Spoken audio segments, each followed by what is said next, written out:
it is time for our roundtable session looking at how we can prepare for and defend against the pervasive threat of ransomware. Chris Yule, Director of the Counter Threat Unit, is here with me in the studio. He'll be joined virtually by Vice President of Threat Research, Don Smith, Deputy Director of Incident Management at the National Cybersecurity Centre, Eleanor Fairford, and Head of Cyber Intelligence at the UK National Crime Agency, Will Lyne. Welcome to you all. Chris, you're in the studio with me in person, of course. We have Eleanor, Will and Don joining us virtually. How are you finding the studio? It's certainly different. We're not quite used to this, but it's been a great day and a great experience. So hopefully it will continue. Well, it's an honour to have you. So I know you're going to do a bit of an intro to our audience about what your roundtable is digging into, and then I'll hand the floor to you to chat to our guests virtually. Thank you. So welcome to today's panel session. We've been hearing from Tim and Rafe on some of SecureWorks' unique insights into the ransomware landscape. We're going to continue on that theme now.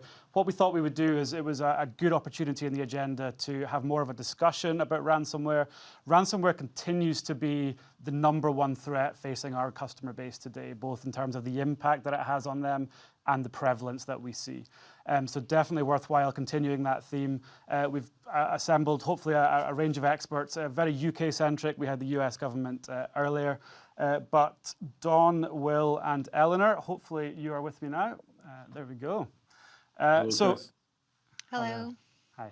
So, hey, Eleanor, we will start with you, Deputy Director of Incident Management for the UK's National Cybersecurity Centre. Do you want to just give our audience a flavour of what that means and the wider role of the NCSC? Sure. So I head up the incident management section of the National Cybersecurity Centre, whose overarching mission is about keeping the UK one of the safest places to live and work online. So in keeping with that, the incident management area are all about reducing the harm to the UK from cyber attacks. So responding to cyber attacks hitting the UK, particularly those that reach a particularly high threshold. So those that we talk about as being nationally significant. So anything that impacts on government or critical national infrastructure, things that present a sort of strategic threat to the UK, that is where incident management is likely to get involved. Fantastic. And Will, from the side of the National Crime Agency, so you are head of cyber intelligence there. What does that mean for our audience? Yeah. Hi, Chris. Hi, everyone. So the National Cybercrime Unit, we lead, support and coordinate the law enforcement response to serious and organised cybercrime in the UK. And we focus on what we call in the UK, but I think Americans will call it pure cybercrime or cyber-dependent crime. So offences that you can only really commit with a computer.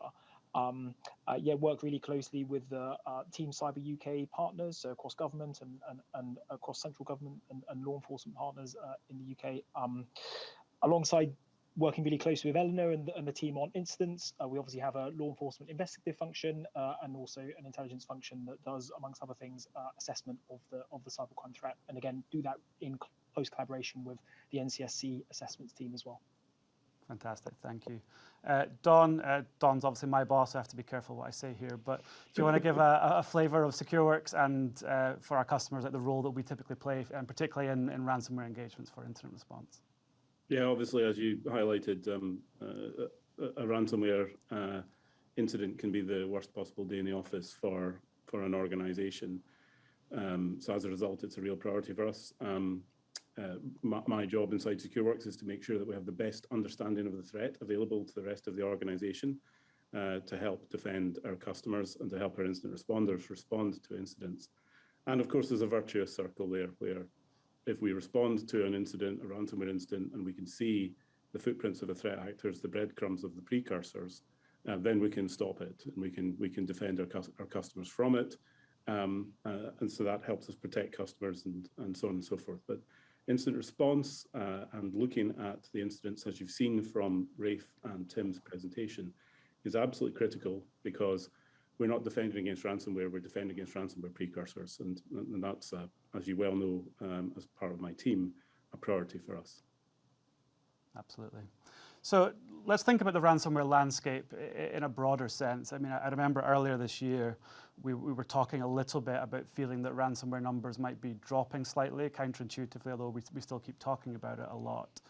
So just sticking with you just now, Don, Is that the case? Did ransomware numbers drop? How are we looking round about now? Well, it's kind of, at least I find it fascinating. Hopefully the audience finds it fascinating too. So far, year to date, SecureWorks incident responders have responded to 39 post-intrusion ransomware incidents. In the entirety of 2021, it was 79. So perhaps there's a slight drop-off in numbers there. However, that's not matched by kind of fairly flat statistics that are coming from the leak sites. So I wonder if there's an aperture problem there in terms of what we're observing. And of course, it's going to be interesting. I don't know if Eleanor and Will have an idea of whether they think it's softening or not, but certainly it's stopped growing from our perspective with what we can see. Eleanor, I see you nodding away there. Yeah, I think that's right. So we all sort of hypothesized last year, didn't we, that after the really high-profile global outrage at ransomware, on the world stage, might this impact on the actors' behavior? And we all looked at this last year, like asking ourselves, how are they going to react to this? Will they modify their techniques, and try and get out of the public eye? And I mean, I was really struck by how much activity that did actually drive. I mean, Putin and Biden discussing ransomware, as part of their G8 summit or whatever it was, it really attracted such a high level of attention, such that I think this year we are seeing that play out, right? They are trying to stay out of the limelight. The MOs have shifted now. It's just not such an attractive place to be. I don't know if necessarily that means volumes, but certainly we've not seen a colonial yet, have we? And I think there's really high-level incidents, just are things that actors are trying to steer a bit clearer of, aren't they? And we've had some speculation around that maybe we're having less of the whole enterprise ransomware engagements, and whether it's through whether they're intentionally doing it or whether it's just because of the landscape they're operating in, we're seeing them being much more contained. Will, is that something that you've been seeing, or what's the view from the NCA? Yeah, so I think we're very much living in the post kind of 2021 post-colonial landscape. Mm-hmm. And I think we hypothesized that it could go two ways, actually. Are we going to see potentially a move to big game hunting? So a really big payout, but much less frequent, or potentially a move to kind of similar volumes, but lower profile or lower sized victims. I think that was where I was maybe at the turn of the year. But actually now I feel that it's probably the latter of those two things. I think exactly as Eleanor and Don have said, I feel that the groups are deliberately trying to stay out of the limelight. And I think that generally reflects the shift that I think we're already seeing, whereby the power within the marketplace has really shifted to the affiliates. It's moved from the ransomware as a service administrators to the affiliates. The power is with the people who have the victims. And so you generally just see a much more fluid environment. And I think 2021 and Colonial really sped up the fact that having a high profile and putting a target on your back is really bad for business, for the ransomware operators and the affiliates. And so I feel that we've definitely moved into a lower profile or no profile or much more fluid profile phase. But I would absolutely echo what Don said at the start, that, our aperture around this and our understanding of it is really limited from what do we see, what gets reported, and what we see publicly on the leak sites. The timing of when we started postulating that ransomware might be dropping, it coincided with the Russian invasion of Ukraine. Will, do you think, has that had any impact on the groups who are typically been operating from Russia and Ukraine? Yeah, I think that's a really interesting question. I think there will be numbers of threat actors who I think traditionally operated in Ukraine who can't for various different reasons, whether either being caught up in the war or whatever. I think it's probably made it less attractive to pay, particularly known Russian affiliated groups. I think it was around the time of the Ukraine invasion where Conti leaks came out. And I think obviously the Conti leaks and some of the insight that has been really well publicized around connections to, for example, the Russian state. I think that feels like it's made it much less attractive for certain victims to pay on ransomware. So, not sure if there's a cause and effect there, actually. Probably not. But, I think it's definitely influencing the landscape to an extent. Yeah. And Don, I know we spent a lot of time looking through the Conti leaks and things, and we have our own opinions. How much do you think that played into what we saw? I'm not sure how much it played into the actual operational capability of either affiliates or ransomware groups, obviously the group itself was impacted by it. And we finally saw the death throes of TrickBot, which had been sort of struggling with a do not resuscitate tag in it for a year or so previously. But what it was fascinating that, here we all are, lots of us spending enormous amounts of time trying to prevent these debilitating attacks. And then you look at the discussions around their payroll and you realize that it's a group of approximately 80 people that created all of the mess that Conti made, all of the mess that Ryuk made previously, and probably all of the mess that TrickBot created. And that's a fairly asymmetric thing when you've got a small number of perhaps not even talented, but moderately well-organized criminals that are creating an enormous problem for Eleanor and Will, actually, but for the rest of us too. Yeah, I'll just jump in on the back of that. I think that it's been really fascinating to watch it play out, hasn't it? And I think for me, it's been the kind of politicization angle that I've kind of observed grow, since the context of the Ukraine invasion. And just these kind of, like, we always asked ourselves, didn't we? What is the crossover between, Russian cyber criminals and the state? What does it look like? Is there a tasking relationship, and how do they work together? And then, of course, post-invasion, the Conti group comes out absolutely in favour of the war, and you're like, oh right, so they're staunch supporters then, and possibly, absolutely joined at the hip. But then, of course, that was a really bad idea because they got attacked by an anti-war security researcher protesting and leaking all their data, and ultimately, yes, helping to impact on the group's activities. So I think just watching that play out has been absolutely fascinating. And I've really also been really intrigued watching the kind of vigilante hacktivism in the margins and the kind of anonymous protests and the use of these kind of cyber attacks more generally in the margins of the war. But on ransomware in particular, I do look at the cyber criminal kind of landscape, and I do ask myself how far they have sort of aligned or otherwise or moved against national objectives for the Russian state, and what this could mean going forward. I think it's been really fascinating to watch it over this past year. Yes, Don mentioned the death of TrickBot, and if we think about the wider ecosystem for a minute, so in our annual report, which is out next week, we've got a little bit of the timeline of some of the botnet takedowns and some of the shifts that we've seen in that landscape. How do we think that has played out? And Eleanor, I guess from the perspective of the NCSC, are the takedowns seen as a positive thing? Is that something you think we might see more of in the future, or is the impact of that less than we'd hoped?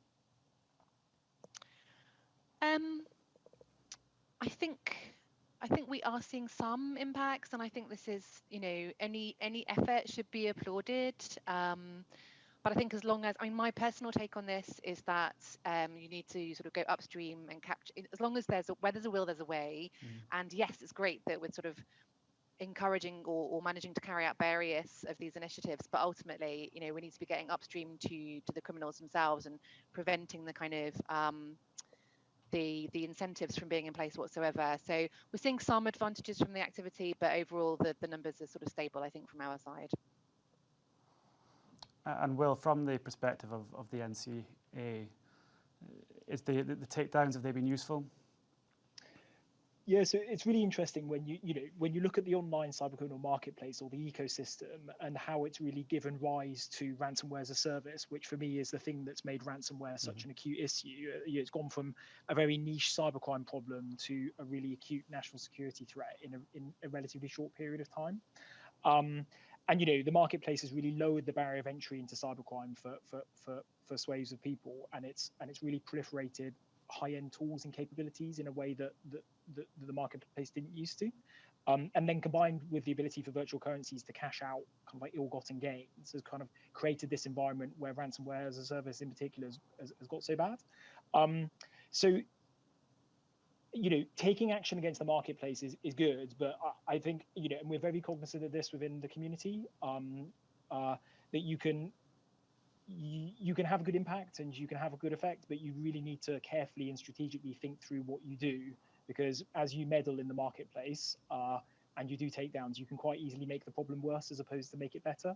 So I think we're really careful and really strategic in the interventions that we do make to ensure that we don't put ourselves at any sort of strategic long-term disadvantage, is probably what I'd say. So yeah, all four marketplace interdictions, I think it's a really good way of trying to impact the threat, because they are cross ransomware group enablers effectively. And it's becoming much more difficult to target the groups themselves, because as again the power has shifted to the affiliates, it's very difficult to target ransomware as a service groups now, because the groups don't exist in the way that perhaps they did even 2 or 3 years ago. So yeah, very long answer to a very short question. Yeah, I'm for it, and I think we're just strategic in the way that we do it. And Don, to Will's point about the takedowns potentially causing problems, I know we obviously spent a lot of time tracking these threats and building infrastructure to do that, and then the takedowns can cut off some of that visibility that we have. What's our sort of general perspective on the pros and cons there? Well, the reason we're on a panel is because this is a very difficult problem that doesn't have easy solutions. And I do not want to dissuade anyone from attempting takedowns or other similar action. I'm sure you're probably going to ask us a question about sanctions at some point, so I won't cover that. But I guess, yes, there's a wry smile with the cutting the grass, say, to keep the weeds down of the TrickBot takedown. We were easily able to find TrickBot, stop it. And indeed, we had done somewhere of the order of 20 incident response engagements against Ryuk, which is obviously the precursor to Conti. Every single one of those been preceded by a TrickBot infection, been preceded by a TrickBot infection using a particular reverse connect module, and been preceded by a TrickBot infection with a reverse connect module with a particular NetBIOS name in the computer that was connecting to it. And in the immediate aftermath of the TrickBot takedown, Conti moved from that initial infection vector into just high entropy in terms of what their initial infection vectors were. So it added randomness to the actor playbook, which was moderately unhelpful, but I still support the takedown, absolutely. You mentioned the sanctions. I mean, if we take a step back and think about some of the, I guess, the more policy-driven side of ransomware. I mean, one of the questions that we often get asked, but when we're dealing with a victim of ransomware, is, should I pay the ransom? And Don, as you said, difficult problem, no right or wrong answer. I guess, Don, sticking with you, from the perspective of our customers or a victim of ransomware, it's a difficult decision, isn't it? It is. Nobody wants to suggest that you're going to pay a criminal, which is going to encourage more criminality. However, sometimes businesses are in such a state that it may be the only option from a business risk perspective, and the harm of not paying the ransom may be greater than the harm of paying it in their judgment. The one thing I would say, because I think Will and Eleanor have better and stronger opinions than me on this perhaps, but is that paying the ransom is no panacea. Sometimes the tools you get back when you pay the ransom are downright awful. You're paying enterprise class prices, but you're absolutely not getting an enterprise class recovery tool. So don't assume your problems are over if you pay the ransom.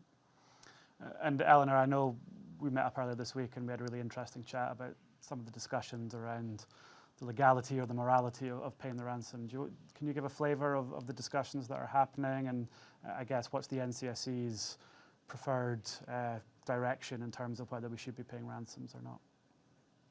Yeah, it's a really difficult area, as we're all saying, and Don's characterization is absolutely right. So I think it's true that strategically, the strategic picture is, of course, the UK does not want to pay ransoms. And if we were a harder market, if we could cut off the business model and prevent the flow of money back to cybercrime, back to cyber criminal groups, then they'd go somewhere else. So we're sort of, I think, on a sort of UK-wide perspective, non-payment of ransoms is the place we want to be. But the fact is, on an individual basis, there are certainly going to be circumstances where it's just the right choice for that individual organisation to make. And the problem for me is that because we're in a position at the moment where we have not gone so far as to officially take a choice to ban ransoms, there is no sort of legislative vehicle at the moment that would prevent it from being a possibility. It's a totally legal route to take. I think we in the authorities, we find ourselves cutting ourselves out of the loop a little bit by having to go in quite hard to go, no, the UK, UK government does not condone the payment of ransoms. And then, of course, they just go underground and don't tell us about it when they do pay. So we lose all visibility, and we lose the options to like understand the mechanics, how it's working. And as far as I understand it, there's a whole like new ecosystem of ransom payment mechanisms that have sprung up now, right, with negotiators and, you know, cozy relationships between crime groups and those conducting the negotiations. You know, it feels really murky. And as long as we are not part of that picture or that conversation, or really able to understand it fully, we're not in a position to really influence it or to have any impact. So I do worry about the way that it's evolving, and I don't think that we're in the best possible position right yet. And it's a kind of really big strategic dilemma for us. And we're seeing a lot more engagement with cyber insurers and cyber insurance and customers who have policies. And Will, have you seen, from the NCA's perspective, is that engagement encouraging people to pay ransoms more, or what effect is that having on the landscape? It's really interesting, isn't it? I think, you know, as government, we really want to foster responsible victim behaviour. And that concept for me of being a responsible victim, but that's a really fine balance, isn't it, between choosing the least harm options. And I think we totally recognise that paying is often, or can be, the least harm option. But then not doing anything so burdensome that you'd be in a position where you're re-victimizing the victim effectively, which doesn't do anybody any good, particularly in the circumstances that people find themselves in, being on the wrong end of a ransomware attack. So really difficult. Yeah, you know, absolutely. You know, cyber insurance is a good thing. Absolutely, it is. You know, and yeah, perhaps it does have a role to play in terms of fostering that idea of a responsible victim. I totally agree with Eleanor's point that I think actually that some of the norms that have developed around, you know, responsible victim behavior in cyberspace, and particularly relating to ransomware and associated cybercrime threats, is really unusual if you compare it to, say, for example, other SOC threats or serious organised crime threats. You know, if somebody was the victim of a serious organised crime in the street in London today, and you paid off the perpetrator and hushed it up and hoped to get away with it, and then they went and committed another serious crime to somebody else down the road, everyone would be absolutely outraged that was an incredibly irresponsible thing to do. But in cyber, that seems to have become an accepted norm. And I think that's really difficult then. I think very limited tools for government to try to break that kind of vicious cycle in many respects, in a way that kind of either doesn't re-victimize the victim or puts ourselves at government at a really disadvantageous position in terms of what people will and won't tell us about. So it's a really fine balance. And so, yeah, absolutely, it's a whole system response for us. Yeah, of course, you know, if cyber insurers can play a role in fostering better victim behavior, you know, in the same way that, you know, you receive better insurance, you know, your insurance premiums change according to your risk profile, and things like that. Yeah, absolutely. I think we'd be all for it. Absolutely. Don, in terms of if we think about ransomware over the last year, the engagements that we're seeing today, is it really much the same as what we were seeing a year ago, and they're just repeating and reaping the rewards, or have things evolved at all over the last 12 months? Yeah, things are evolving. Some of them are evolutions that have been forced by the hands of government, where people are rebranding and trying not to look like somebody else because you don't want to be falling foul of the US Department of Justice by paying a sanctioned organization. But as you highlighted earlier, I think in the introduction piece, we're seeing many more partial ransomwares where the group are just ransomwaring the site or the data center they land on or the servers they land on, rather than entire enterprise being sort of knocked over by it. So that's a sort of interesting development. You know, is that because they've got less intelligent hands on keyboard? Is it because as all of us have highlighted, that they want to stay under the radar and not have any kind of mega newsworthy engagements? And the other bit, which you've alluded to, is that at the end of the day, where we are with ransomware is it's the end result of 10 years of optimizing the monetary return on investment of a network intrusion. And the bad guys in Russia, as I think Will in particular really knows, will keep doing this to keep making money. And they may evolve into other things. You know, we saw Emotet dropping a credit card stealing module that we hadn't seen for a number of years earlier this year. It just feels like there's a little bit of entropy in the landscape today, that they're trying things a little bit differently. they're exploring, and it may be because the circumstances and context within which these teams are operating is a little bit different this year to last year. And Eleanor, as we see organizations continue to get hit with this, what's the most common advice that you're giving out to victims as to either how they could have prevented or to stop another ransomware attack from happening? So we've got a range of different advice.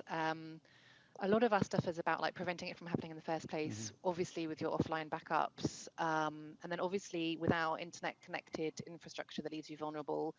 And perhaps most crucially as well, not clicking on phishing links, whilst recognizing that it's often really difficult for even the most observant user to avoid being taken in. So the NCSC tries to strike quite a pragmatic tone. You're recognizing that you can't expect everyone to have the most perfect security in place, and being able to put in place the kinds of protections that you can, whilst also then being ready to recover if you need to. So being ready for recovery when the time comes, and we're putting a lot of investment into advice and guidance that when it does happen to you, what steps you should take. And I know that I've got colleagues who are out and about looking at the relevant guidance for different sectors where we see it taking place, and the sorts of things that they need to bear in mind, because it will be a different kind of approach that's required depending on the level of the maturity of your defences. Yeah, I know we see from experience that you can very quickly see in a victim those that have done the preparation and those that haven't, and how that's a totally different experience and when you're on the ground there. Will, obviously that's quite a broad question of how to defend against this. Anything you would add to that? No, NCSC are definitely the place to get advice. My simple take on it is do the basics really well. If you have a multi-million-dollar kind of like intrusion detection system, but everyone on your every worker level on your team clicks on every spam link and goes to every dodgy website they can find, then it's going to be really difficult to defend yourself. And then exactly plan for the worst. Defend for the best, but plan for the worst. Yeah, it feels like we've been given the same messages for forever now, because it's about the basics and repeating the message. Dawn, I know you've been given that message for a long time as well. Anything else we could add to that? Yeah, so I mean, obviously the three big ways that people get in are through loaders, what we used to call banking trojans or botnets. So deal with commodity malware. The second one is credential replay against open RDP sessions and such like. So please use multi-factor authentication.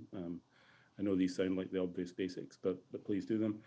And then I guess the interesting one, which is a statistic that's coming out in our annual report next week, which is if we look at the last rolling 12 months, the ransomware access brokers, gangs, affiliates, whatever you want to call them, are really starting to go after unpatched internet-facing infrastructure. So 52% of the engagements that we did for post-intrusion ransomware in the 12 months to the end of July, the initial infection vector was unpatched internet-facing infrastructure, VPN concentrators and the like. There's a message there: patch or be punished. Absolutely. Well, I think we're slowly running out of time, but I would just an interesting question for you, Don. What's the most unusual thing that we've seen in the last year? Well, I caught the end of Tim's presentation, and it really felt like we'd gone back a decade when we had ransom demands being going out from printers. That feels just a little bit odd to me. But the other most interesting thing is seeing people just enabling internet-facing infrastructure for only a matter of hours and then managing to be ransomwared within a window of 5 hours. Now, people shouldn't be depressed by that. That's just intriguing when you see it happen that quickly. The median dwell time between an initial intrusion and the ransomware event occurring in our current data is 4.5 days. 4.5 days is well long enough for any reasonable network defense team to identify an intruder and a victim. Fantastic. I'm afraid we are out of time. So Will, Eleanor, Dawn, thank you so much for joining us. Really interesting discussion. I know we could have spoken for a lot longer, but thank you all for attending. Thanks, Chris. that's the end of our panel session. I just want to give a little plug. I know Julia mentioned it earlier, our Capture the Flag competition. We had just under 100 people on that before I came into the studio. We've got loads of easy challenges up to malware reverse engineering, so definitely recommend everybody take a look at that if you are that way inclined. But apart from that, I will pass back to Julia for the rest of the sessions. I feel like everyone's somewhat inclined towards a $500 gift vouchers. That's quite a good concept. Chris, thank you so much for facilitating that roundtable. And it was just such a vital discussion, talking about everything from morality to harm, risk, and responsibility towards the greater cyber community. So that is so important that you're covering off these topics. Thank you very much. All right, awesome.